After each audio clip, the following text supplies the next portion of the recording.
Doctor BR Ambedkar రచించిన రాజ్యాంగాన్ని ప్రామాణికంగా తీసుకుని ఆ ప్రకారం తూచా తప్పకుండా పాటిస్తూ మన భారతదేశాన్ని మనం పరిపాలించుకోవడం జరుగుతుందని ఎంపీడీఓ బి మారుతి శేషంబ తెలిపారు. మండల గ్రామాల్లో సోమవారం 77వ గణతంత్ర దినోత్సవ వేడుకలు ఘనంగా నిర్వహించారు. తహసీల్దార్ కార్యాలయంలో తహసీల్దార్ కూచిపూడి నెహ్రూ బాబు, మండల పరిషత్ కార్యాలయంలో ఎంపీడీఓ బి మారుతి శేషంబ ఆధ్వర్యంలో గణతంత్ర దినోత్సవం పురస్కరించుకుని సీనియర్ సిటిజన్ రాపర్ల బసవయ్యకు పూలమాలలు వేసి సత్కరించి జాతీయ జెండా ఆవిష్కరించారు.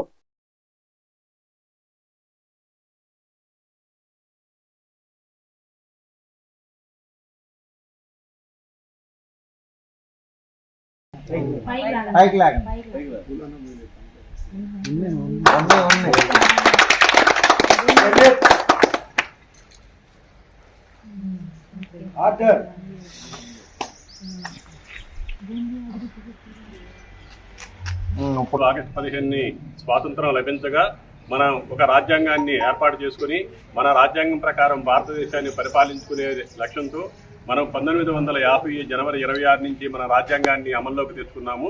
ఈ జనవరి 26వ తేదీని ఎందుకు ప్రత్యేకంగా ఆ రోజు తీసుకున్నారు అంటే 1935వ సంవత్సరంలో ఆనాటి స్వాతంత్ర ఉద్యమానికి నాయకత్వం వహించిన భారత జాతీయ కాంగ్రెస్ జనవరి 26వ తారీఖున మొట్టమొదటిసారిగా మాకు సంపూర్ణ స్వాతంత్రం కావాలని బ్రిటిష్ వారికి చెప్పి ఉద్యమాన్ని ప్రారంభించి స్వాతంత్ర పోరాటాన్ని చేసింది.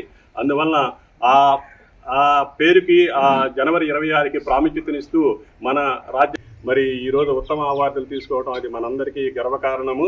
అలాగే మనకు అక్షరక్రమంలో అమర్త్లూరు ఎలా అయితే ముందుందో అట్లాగే అవార్డులు తీసుకోవడంలోనూ అభివృద్ధిని ముందుకు తీసుకెళ్లడంలోనూ కూడా మనం ఎప్పుడూ ముందుండాలని కోరుకుంటూ నాకు ఈ అవకాశం ఇచ్చిన ఎంపీడీఓ గారికి ధన్యవాదాలు. అసలు జనవరి 26 1950లో అమల్లోకి వచ్చింది. దీనందరికీ కారణం డాక్టర్ బిఆర్ అంబేద్కర్ గారే. మొట్టమొదటి ముసాయిదా కమిటీని ఏర్పాటు చేసి ఆయన చాలా కృషి చేశారు. మన యొక్క ఏదైనా సరే అమలు చేసుకోవాలి అంటే భారత రాజ్యాంగంలోనే అన్ని మనం చేసుకోగలుగుతాం.